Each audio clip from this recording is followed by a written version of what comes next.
All right, everybody, you just tuned into Random Radio. Welcome to another episode of Just Ask, the podcast where you ask the questions and we give you the answers. I'm your host, Nicholas John Random, and we are once again live at the Stimulus Cafe and Coffee House in Durango, Colorado. And today's podcast is going to be all about dinosaurs. So our question today is coming from Janine in Ohio. Now, Janine says that she's been doing her homework with her kids, and they are learning about dinosaurs in school, and it seems like it's the same stuff she learned when she was in school. And she wanted to ask, over the last few years, we've learned a lot more about dinosaurs and how a lot of them have feathers and possibly wings and things like that. So, why is this not being taught in school? And her question is, did dinosaurs in fact have wings and feathers, and what we know about that situation? Well, I can absolutely do a podcast on this. This is an interesting subject. Now, this one's probably going to be a short one. It's going to be a short one because I can tell you that the truth is, despite what any paleontologist will tell you or anybody who thinks they're a scientist out there, we know very, very little about dinosaurs. Probably 10% of the information we can possibly know about dinosaurs is what we got. They're just so old. They have been dead so long that we don't know. It's all theory. It's all based on theory. So before I start this podcast, the thing that I normally say is this podcast is 100% based off of my opinion. It's based off of my opinion and my research, and that's it. If you have a problem with something that I'm saying, please just change the podcast. It's really that simple, guys. You don't have to listen to me. And this podcast in particular is going to be a lot of just theory. It's going to be a lot of my personal theories because, like I said, the subject of dinosaurs is really, really tricky. We know very, very little, and it's a lot of best guess. So, did dinosaurs have wings? Did they have feathers? Well, yes. For a long time, it was theorized that modern day birds evolved from dinosaurs. Now, this is becoming much, much more accepted in the scientific world, and people are realizing that a lot of things that we used to think were scales were actually pits for feathers. And so a lot of these dinosaurs, including the Tyrannosaurus Rex and ones that we see all the time in movies, there's another sequel to a very popular series of dinosaur movies out in Hollywood right now, where again they have the T-Rex, no feathers. T-Rex had feathers. Now here's the tricky bit. They had feathers, could they fly? Well, most science, even today, will say no. I mean, there were definitely flying dinosaurs. They called them pterosaurs, but they were made a little different. Pterosaurs had wings that were made out of kind of like skin. They were kind of like flying lizards or flying squirrels in that fashion. But they believe that even the big giant dinosaurs that we now know had feathers, which a lot of them did, or scales that were feather-like. They believe that they were probably way too heavy to actually fly. So they were more like turkeys or ostriches or animals like that. They couldn't actually fly.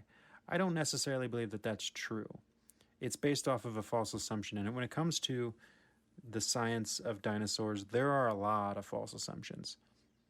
So the false assumption that it comes to with the idea that they were too heavy to fly is based off the fact that their bones just weighed too much. Well, if you know anything about the way, like the reason bones survive, because people have asked this in the past, okay, so dinosaurs are supposedly 65 million years old. How did their bones not just disintegrate? Well, the way bone works when it becomes a fossil, the way fossils work is it's under the ground for a really, really long time, and the rocks and the moisture and the things like that that are around the bone seep in to the bone itself, and it slowly becomes that, kind of like a weird absorption process. It's like, if it's sitting in a bunch of hard rock, it slowly becomes that hard rock. Like the material leaches in from the outside soil and sediment into the bone itself, and after thousands of years, it becomes that that material, that rock. That's how, in a very simplified version, don't kill me, scientists, but that's basically how dinosaur bones survive. So what they don't think about is the problem is scientists don't have a tendency to talk to each other, which is really annoying. Like you got dinosaur scientists here, you got medical doctors over here, you have geologists over here, you have radiologists over here. Nobody ever talks to each other. So the problem with the idea that the bones were just too heavy, these dinosaurs were just too big and heavy, is that that's a flawed idea. We have no idea what those bones were like. We have absolutely no idea what dinosaur bones were like back then because we've never actually seen a real dinosaur bone. The bones that we have looked at and messed with aren't made out of dinosaur bone anymore. They're made out of the surrounding sediment that has leached into the dinosaur bone and preserved it in its shape. We have no idea how lightweight or how dense or heavy dinosaur bones were. So, it's very possible that they were really, really heavy and they absolutely couldn't fly. But it's also very possible that their bones were very bird-like in the sense that they were really, really lightweight bones, possibly hollow in some cases, allowing them the ability to fly, even if they were large. There's also, again, this false assumption when it comes to a lot of dinosaurs that they don't ever think about. The T-Rex is one I'm going to give as an example. Now, the T-Rex has these two tiny vestigial arms. The T-Rex, if anybody ever looks at practically, is the most ridiculous looking creature. It makes no sense whatsoever as a creature as it stands in your image, the image that's in your head, the Tyrannosaurus Rex, makes no sense. Like, how did that animal survive? It makes absolutely no sense. It's got a giant, enormous head with huge, giant teeth, a relatively big body, and a huge, long tail, and then these two tiny little vestigial arms that did almost nothing. That doesn't make any sense. It doesn't make any evolutionary sense. You know what I'm saying? Like, you have a tendency to evolve in the way that you need to as far as creatures go, and the two little vestigial arms, that makes no sense. The only way it makes sense is if that dinosaur had big, giant wings. Now you're saying, no, that's never been a subject, a T-Rex with wings. Well, that's because we don't, despite popular opinion, we actually don't have that many examples of each one of these individual dinosaurs. We have a couple of T-Rexes that we've dug up and found. That's it. Just a few, a handful. We've also, all these other kinds of dinosaurs, just a handful of each to put together of any species of dinosaurs, any particular one. We only have a handful to put together and guess, okay, we got 5 of these things and that's they all seem to be about the same shape, so I guess that's what they are. It's literally just best guess.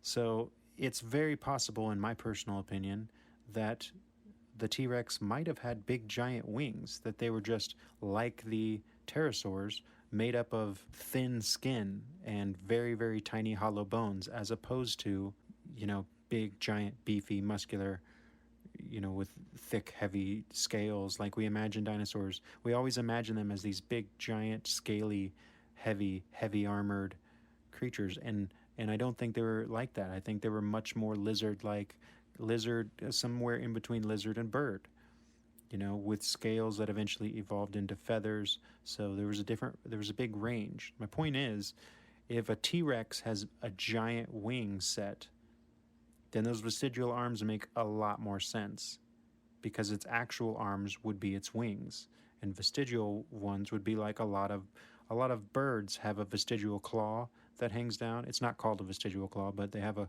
claw on the tip of certain parts of its wing that they use as kind of like a hand. Well, that makes a lot more sense than these little tiny arms that make no sense on a giant dinosaur. But nobody ever thinks about that because they never bothered to look around for wings. Once you have one dinosaur and you think you know what it looks like, you don't bother looking around its shoulders to see if there was other parts of that dinosaur. That's just, it's sad, but it's true when it comes to things like that. So could they have had wings? A lot of them did, sure. Pterosaurs definitely had wings and things like that, but I think there were a bunch of other dinosaurs that had wings and feathers. Now, Now I'm going to get into another thing that's extremely controversial. We have this problem when it comes to dinosaurs, which is age. Now, it is still taught to this day that dinosaur bones are 65 million years old. I don't believe that's true at all. And everybody's going to get upset with me with what I'm about to say, but I'm going to say it. Most dating that goes on with any object older than a couple hundred years is done with radioactive decay dating. So most popular is carbon dating. You've heard of carbon dating. Anything that's about 10,000 years old, or, well, realistically, anything that's about 5,000 years or younger, they like to use carbon dating. It measures the radioactive decay between carbon-14 and carbon-12. I know this is all going over a lot of people's heads, but it's a safe way for them to, they're like, oh, this is a constant. These decay rates of radioactive material are constants. We can use it to date these objects. Well, the problem with dating, not just carbon dating, but any radiometric dating method, is that they're all based off of this theory. And it is a theory. Despite what anybody will say, radiometric dating is 100% a theory. And it's not even a good one. It's based off this idea that certain elements like carbon and potassium and other things like that they use a lot have these constants, these constants of a decay rate that never change ever. So you know, whenever we're dating dinosaur bones, for instance, you can't date the bones. They're too old for carbon dating, and they're too old for any other kind of dating. What we do is we date the geological rocks and things like that are around them, which you can't really do unless you use this kind of radiometric dating where they, like I said, they'll date other materials that are around the dinosaur itself with this really bad theory of radiometric dating. It makes no sense. Here's why. So it's based off this theory that has a huge hole in it. And the hole is that those decay rates are constant. That's a very silly idea. I'm going to be honest, it's a very dumb idea. We have only been on this planet doing scientific research and measuring these decay rates for what, a couple hundred years? Not even that. Let's be real. Maybe 100 years we've been measuring this stuff. That's not enough time in our history of science to know if those things are constant.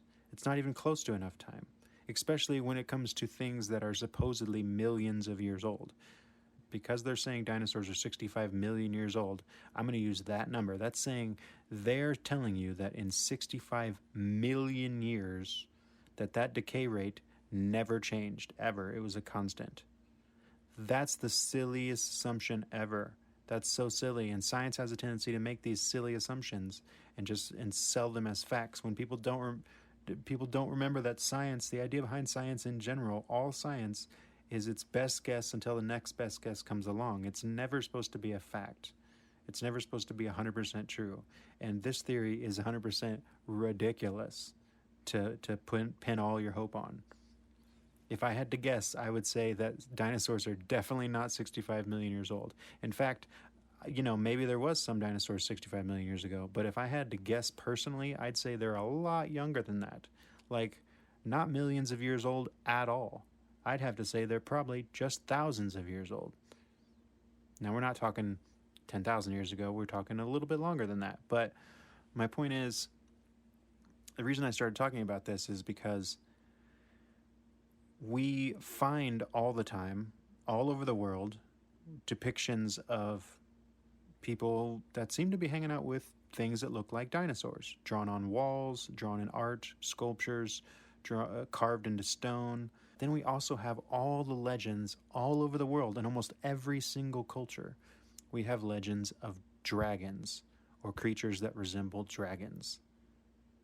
Now, is that just a coincidence? Is it a coincidence that these lizard, bird-like things exist in almost every single culture in the world? I don't think it is. I think it's very probable that they were around. Sometimes some of them were around while there were people, and they just slowly died out. For one reason or the other, we won't get into that. But I think they were around. There's even, the largest pterosaur that ever existed ever is even named the Quetzalcoatlus. And it's named that after Quetzalcoatl, the legendary flying serpent of the ancient Mexican world. They're literally naming this thing because it was the biggest flying pterosaur, big giant dinosaur with wings that was big enough to pick up like a sheep or a person possibly. They named this thing after a mythical deity who was a flying serpent god, a dragon, in other words. So my point is even scientists kind of know. They're kind of hinting at it. I think it's very possible these things existed and not even that long ago. Again, this is all best guess. But my point is radiometric dating does not work at all, and it makes no sense whatsoever, and it's completely a false assumption when it comes to that. So anytime you're ever reading in a book that dinosaurs are 65 million years ago, you're 100% allowed to raise your hand and say that is a theory that is extremely flawed, and you don't believe it because it's kind of ridiculous. I'm sorry. But the idea of dating anything that's millions of years old doesn't make any sense. There's things that affect radioactive. What I mean by that is that why is it not reliable? It's because the decay rates aren't constants. We hope they're constant. They're not constants. There's things in the universe that affect decay rates. One is really, really close to us, guys, and it's called the sun. The sun can affect decay rates of radioactive material. And again, we've only been studying it for like less than 100 years, and people are like, oh, well, it always does this, it always does this. No, it always does this in the 100 years that we've been studying it or less. If the world's been around for, like you say, millions of years, it's very probable that there were all sorts of changes going on in the sun, in the universe. There could have been all sorts of radioactive things going on Earth that could definitely change the decay rates. In other words, mess up your entire math. So no, I do not believe the dinosaurs are 65 million years old. I'm getting off on a weird little tangent here about the age of dinosaurs and bad radiometric dating, but the point is I have to say that because I think they were around not too long ago. I think they inspired all these legends of flying dragons. I think things like the T-Rex had big giant wings and could fly around. There are creatures around to this day that can fly. They're just smaller. Just like birds have evolved from dinosaurs, there are real life modern day flying dragons. They're just a lot smaller, like birds. There's a lizard that they call Draco. Again, hints on the name. Is a little tiny flying dragon that's found in Asia. It's a little guy, and it's got these little wings, these little skin wings that come out from its side, and it glides around. Snakes, certain types of snakes can flatten themselves and go the length of football fields. They're not flying necessarily as gliding, but they have the ability to do that. These things exist. So did flying dinosaurs exist? Well, we know of a bunch. Science definitely has a bunch. They're called pterosaurs that they believe existed. In my personal opinion, I think that a lot more than just those pterosaurs could fly. I think a lot more dinosaurs that we have already put into our brains as, like I said, the T-Rex, oh, this is what it looks like. No, we know that's what it looks like because we've seen it in movies and in cartoons and things like that, drawn 1,000 times. But we really have no idea what it actually was. They keep adding feathers to the T-Rex. Over every couple of years, they add more feathers to the T-Rex. So, they slowly were like, oh, well, it did have some of these things on it. Those could have been feathers. Okay, so it might have had a few feathers. Okay, it might have had a few feathers, but they're not it's not like all over its body. It just comes in little patches. And they're like, oh, well, maybe it was a little bit bigger than little patches. They just keep adding and adding to their story because in history, nobody likes to change the dynamic. This is something that has caused a lot of problems when it comes to history and when it comes to education in general of history. Now we're talking about any subject, not just dinosaurs here, but any subject whatsoever. People don't like change. And I know that seems crazy, especially in subjects like science, but people don't like change. See, there's whole professors who wrote books on this stuff. They wrote their whole careers on one type of thing. Now, a really professional, good scientist knows that things change. That's the idea with science. It's all best guess until you come across the next best guess. So the real hardy, amazing paleontologists out there are willing to expand their thought and rewrite the things that they wrote when they were young. But a lot of people don't want to do that because they wrote their whole careers on the idea that a T-Rex looks one way. We don't want to change it. So silly. It's so silly, guys. So now they're realizing that T-Rex was probably covered in feathers, unlike what we have always imagined it to look like. And so were a lot of other dinosaurs.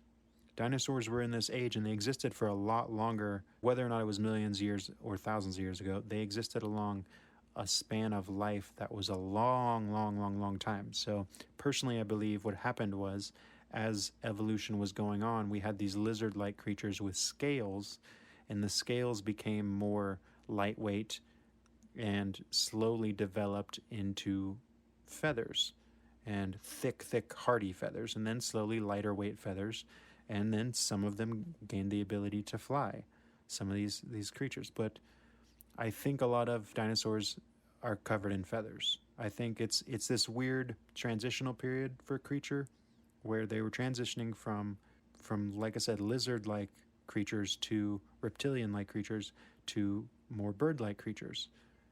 And eventually they did become birds. They became modern birds. But it's very probable that the scales just slowly transitioned over an evolutionary time period of probably thousands and thousands of years into feathers. Now, again, this podcast, I think that's all we've got, but this was a really short one, and the reason it was so short is because it's all theory. We don't know anything about this stuff. It's just 100% best guess. But yes, most scientists now, most paleontologists now will attest to the fact that a lot of dinosaurs were actually covered in feathers, as opposed to the lizard-like things that they still have in the movies. They were lizard-like, very, very lizard-like, but they had feathers. And they slowly evolved into things like birds. A lot of them did fly. It's very, most people are still completely on the fence when it comes to how many dinosaurs could fly. And like I said, they have this whole separate little category called Pterosaurs that they believe could fly. I believe there were a lot more dinosaurs than people realized that could probably fly and had wings.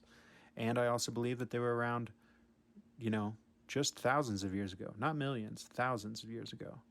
But those are all crazy theories, and they're all my crazy theories. But that's going to be it for us today, guys. This was a real short one. I hope it was interesting, and I hope you don't mind the fact that, again, I like to ramble. Like I said, we should call this podcast Random Rambles.